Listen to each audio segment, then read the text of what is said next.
Ayaw na naman nyo. Saan na kami pupunta? Anong klaseng pag-isip na? Saan kami pupunta? We want human rights as part of the curriculum of Please, NSP. Layo naman. Bakit ka nagkaganon? Ano na nangyari sa utak nyo? Okay, you love your country. Pag inatake tayo ng China dito, sinong palabanin mo dyan sa mga Chinese na yan? Actually po- NPA? Actually po, You yung will call on the natanong NPA? namin, What does that make of Raul Manuel? He is a member of the Communist Party of the Philippines, but he is not a member of the New People's Army. So member siya ng Communist Party of the Philippines. Very Yes. clear. Ako, I swore under oath na I would tell the truth and that is the truth. Si Raul Manuel ay recruiter din ng NPA. Thank you, sir. Raul Manuel is a recruiter of the NPA. So ngayon ay kumukulo na yung aking dugo habang tinitingnan ko itong tao na ito. This is a very serious matter. Yes, sir. You can just imagine a congressman of the Republic of the Philippines enjoying all the perks, enjoying everything, at the same time undermining this government. Kaya pala tuwang-tuwa itong tao na ito nung sabi na pinaganahan lang sila na papasukin daw yung ICC. Tuwa itong tao na ito. Talagang tuwang-tuwa siya na imbestigahan ako ng ICC. Tingnan natin ngayon, ikaw ang imbestigahan ko. Hindi totoo na nagre-recruit tayo para sa ganong mga organizations. Kung may mga sumasali doon, individual choice po nila iyon. Yun yung nakita nilang avenue para sa talino nila at hinanakit nila doon sa mga problema ng bayan. siguro kung mahirapan tayo na i-uphold yung ganito, such as law enforcement and rights awareness, magkakatalo na lang kung amongst the ranks of our public officials ay hindi po nag-agree doon. Lalo na if we have a senator who will say na okay lang na makalaya at may second chance yung isang rapist na mayor, habang yung mga mahihirap ay madaling tokhangin na lamang. Yun lang, maraming Mr. salamat. Yes, Chair, can I react? of course, of course. Ang layo naman ng sinasabi mo, Mr. Kasama ba yan dito sa hearing yung comment ko na yon? Ang layo naman.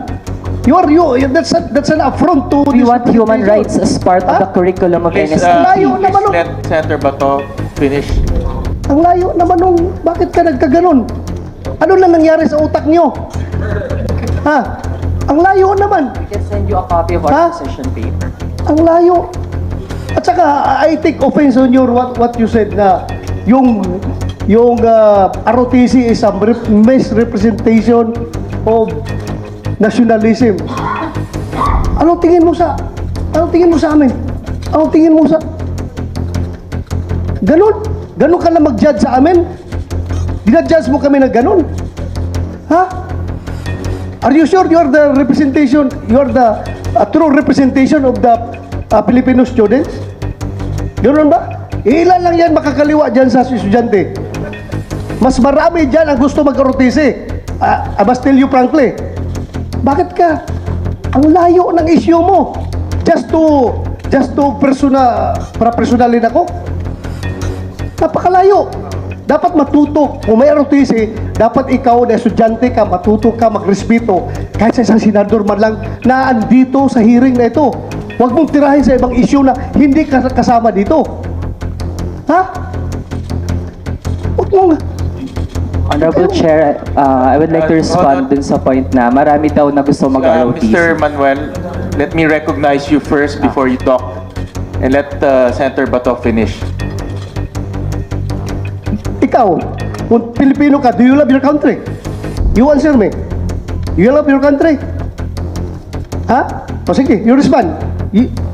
Of course, students love our country and we have different ways to show Okay, we love you our love your country.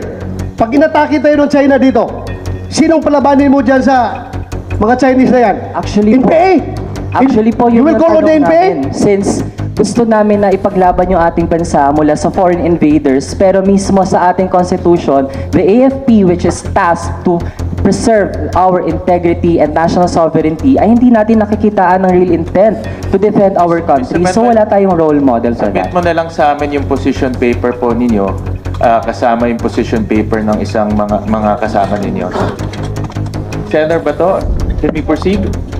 Mr. Chair, may I move to strike from the records the statements of Mr. Manuel that were irrelevant and not germane to the topic, especially when he makes statements attributed to our colleagues in a statement that he made outside. And may I also request the chair to remind all our guests who are here as guests to please show respect for the members, and again, not to bring up statements, reactions that are not germane to the topic. You can make your reaction outside. The media is all there. They will listen to you. But let's stick to the course. We're all here overtime, and you need to use our valuable time to say something to the good senator. I know him so well. If you had something to say, he will talk to you. So may we remind everyone of that, Mr. Chair. Thank you, Senator Pia. Mr. May I, Chair, dagdagan ko lang. Ito, if he really represents the students, ganyan na talaga ang state ng mind ng mga estudyante ngayon na dapat baguhin natin. Mali ko yun. Ako, if naniwala ka sa akin, mas matanda ako sa'yo. Mali yung sinasabi mo. Gusto mo lang akong tirahin sa ibang issue na hindi naman natin titakel dito. Now, since, Mr. Chair, since sinabi naman lang nitong ating resource person about nung kay Sanchez case, alam nyo, gusto lang ninyo talaga akong sirain, kaya kinukuha nyo yung sinasabi ko na gusto niyo akong butasan. Did you know na ako mismo gusto kong bitayin yung Sanchez na yan? Ha? I am for death penalty. Kung may death penalty noon, dapat nabitay na yung Sanchez na yan. Pero, kayo naman, ayaw naman yung death penalty. Ngayon, bigyan na second chance dahil na-reform na yung tao, according to the competition, eligible siya for pardon, ayaw na naman nyo. Saan kayo po? Saan na kami pupunta? Anong klaseng pag-isip yan? Saan kami pupunta? Gusto ko death penalty, ayaw nyo. Ngayon, i-release yan dahil walang death penalty. Titirahin na naman nyo ako. Ako bang gumawa ng batas na yan? Eligible siya by operation of law. Dahil sinabi ng batas. Ganon. Respetuhin natin. May batas na ganon. Pero hindi ko kagustuhan yan. Kung akong gusto mo samahan mo ako, bitayin natin yan? Ha? Kasi lang talaga, that goes to show kung ikaw ang representation ng estudyante ngayon, ganun na pala ang estudyante ngayon, kawalang disiplina, kahit ang senador, kayang tirahin sa walang non-relevant issue dito sa ganitong forum. Ganun na pala. Kaya dapat pala talaga, ibalik ang ROTC para madisiplina kayo mga estudyante na kayo. Ha? Thank you, Mr. Chair. Thank you, Senator Bato. Mr. Chair, I'd like to seek apology for... And let me remind Mr. Manuel, NUSP, and the rest of the groups that we invite in this committee. We invite you for the sake of fairness. Alam ko naman kung anong sasabihin ninyo eh. No, this is your third time to be part of this hearing, and alam ko na kung anong sasabihin ninyo. Pero binibigyan namin kitong oportunidad magsalita para marinig kayo ng mga bagong senador natin. Pero ano namang kinalaman ni Sanchez sa ROTC? Ano namang kinalaman? Kaya this serves as a warning to your group na wag niyong dadalhin yung mga walang katuturan dito sa committee ito. Dahil sinisira niyo yung aming pagdinig at sinisayang niyo yung aming oras. And again, we're exercising fairness. Kaya bigyan nyo naman kami ng respeto. Kahit alam na namin ang sasabihin ninyo, ini-invite namin kayo. In fact, we invited all of your colleagues. So, last na ito, and next time we invite you, if ever we invite you, stick to the topic. And this serves as our warning. Again, I'm directing the committee secretary to strike off all of the comments that are not germane to the topic of ROTC. Si Raul Manuel po, so ito yung kwento ko. Kapakagalitan ako ni Raul Manuel na ito. Giginhawa muna po ako. Disclaimer lang, hindi ko po nakita si Raul Manuel personally. However, ako po, kasama ko po si Eric Casilaw sa Sitio Balacayo, Barangay Namnam, San Fernando, Bukidnon. Kami po ang nag-facilitate ni Raul Manuel, kasama si Daniel De Llosa, kasama ni Kurt Russell Sosa, kasama ni Angeli Fortich, basta marami silang kasama. May mga kasamahan pa po ako na wala dito na they can attest na Raul Manuel is there. So, what what does that make of Raul Manuel? He is a member of the Communist Party of the Philippines, but he is not a member of the New People's Army. So member siya ng Communist Party of the Philippines. Very Yes. clear. Coming from you, baka sabihin ni baka sabihin ni Manuel na tuturuan kita. Parang siya. Law student ka ngayon, di ba? Hindi ka pwedeng turuan. So, si Raul Manuel is a member of the Communist Party of the Philippines. Communist Party of the Philippines. Is that Raul Manuel the same Raul Manuel that is The Raul. party list representative Yes. ng kabataan? The same person? Yes. The same person? Yes. So, puro kasinungaling yung sinasabi niya na wala siyang koneksyon sa CPP, NPA, NDF. Bala sa buhay niya. Ha? That's Yes. for the record, for the record. Yes. Puro Yes, of kasinungaling course, yan. he will deny it. No, the same as what we did no nung nasa legal front organizations pa. We always deny because it is our responsibility to hide our identities na kami ay mga membro ng underground mass organization at members ng Communist Party of the Philippines. So, for the record, just for the record, For the record, for the record, you are categorically speaking that he is a member of the Communist stating Party of the that Representative Raul Manuel of Kabataan Party List is a member of Communist Party. the Communist Party of the Philippines. Yes. So very clear yan. Yes. So Chair. kung siya ay nagdi-deny, nagsisinungaling siya. Yes. Okay. Because that is your usual modus operandi to deny every time you're being asked. Yes. Am I correct? Yes. Yes. Kate Traka, please, you have the floor. Good afternoon, sir. In addition, sir, I also worked with Raul Manuel when he was the UP student regent in the University of the Philippines, and kasama ko siya, and we were recruiting for KM and for the Communist Party of the Philippines, and we facilitated yung NPA recruitment as well within the university. So I am sure he will deny this, my good old friend Raul and workmate. We worked within UP, no, within the Committee Tagatagpaganap, no, ng UP. Yun yung mastermind ng recruitment sa UP. He as a student regent at that time, and me as the chairperson of Alay Sining, no. We planned and we implemented recruitment for the NPA. Kami yung nagpapatupad ng mga quota doon kung ilan yung NPA na dapat ma-recruit ng bawat chapter ng KM for each college, no, na meron sa UP. So kaya siya pumasok sa NPA Mindanao, no, kasi naman susunod yung mga tao sa kanya kung hindi siya nagpupunta doon, di ba?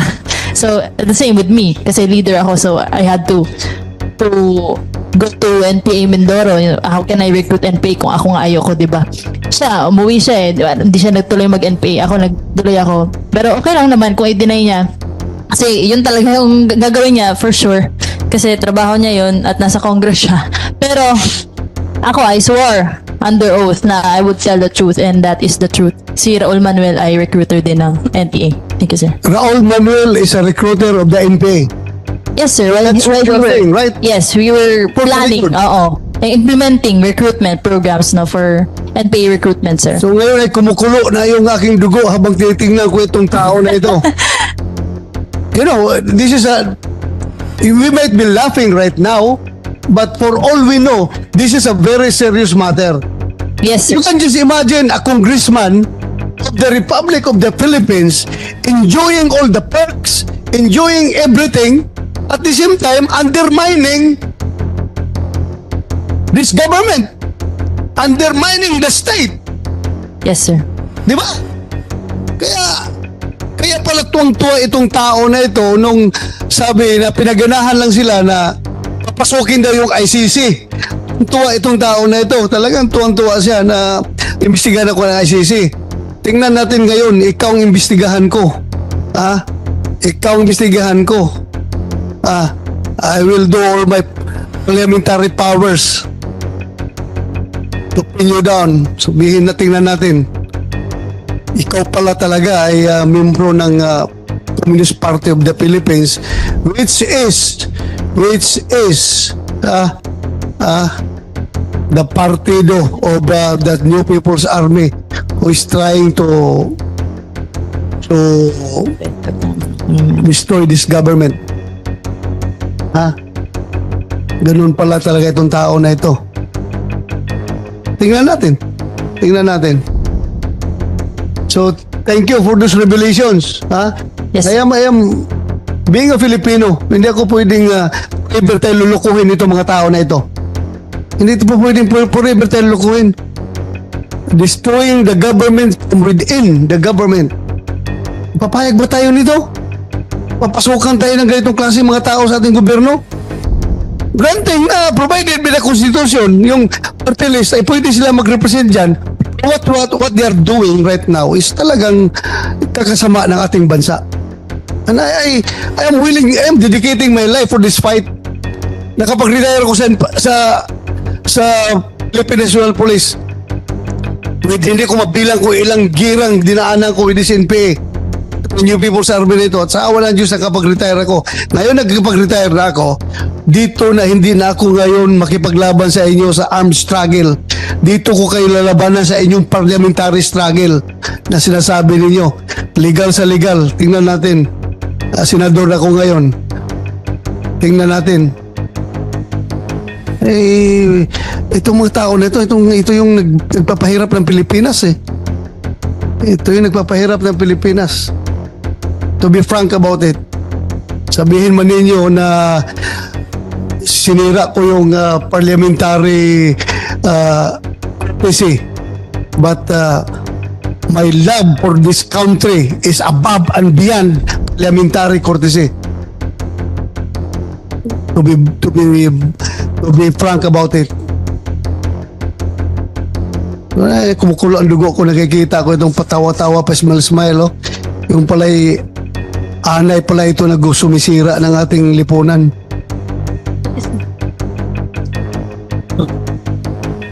Diyos ko, bakit meron tayong ganyang mga congressman? Grabe palang ginagawa itong mga tao na ito. With your revelations, I would like to thank you. With your revelations, the more na I am emboldened to move for the kung pwede lang i-scrap yung party list system na yan para mahinto na yung pakikialam ng mga CPP dito sa ating kongreso. Yan na nagiging free ticket nila yan eh, yung party list system para pumasok sa kongreso. But anyway, since it is provided for in our constitution, wala na tayong magawa dyan. Ang habulin ko na lang na ma-amend itong party list system na itong mga makakaliwa na nagre-recruit ng kabataan papunta sa armadong New People's Army ay talaga maharang ito ng kumilik itong kanilang yung party list nila. Dapat maharang talaga ito. Hindi po pwede itong pabayaan natin ito. Talagang gagawa natin, hanapan natin paraan na ma-amend yung party list system law. I was recruited as early as 2014 by Alay Sining, UP Diliman. Connected talaga siya, as in Alay Sining, UP Diliman chapter. And you know who recruited me? Alay Sining? Alay Sining, UP Diliman. Recognized organization at the time ng UP. Okay. And actually, yung nag-recruit sa akin ay member ng College of Education Student Council, and that was Kevin Castro. If you know what happened to Kevin, he died in an encounter sa Pulilo, Quezon around 2018. So, these aren't allegations kasi I myself graduated from UP 2019, joined the NPA right after my graduation because the recruitment happened within UP grounds. How did it happen?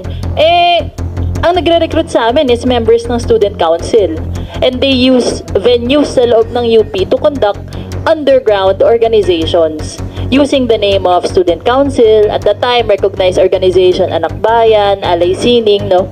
We use these university venues, the halls of UP, no, to conduct underground activities.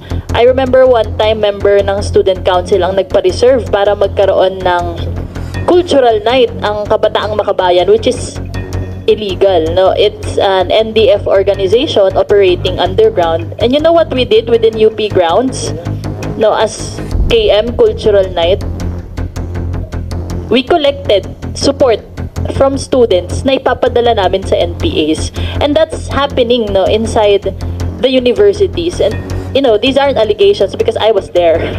And how do these organizations remain to be recognized? I don't know if at present no if recognized pa tong mga organizations na to.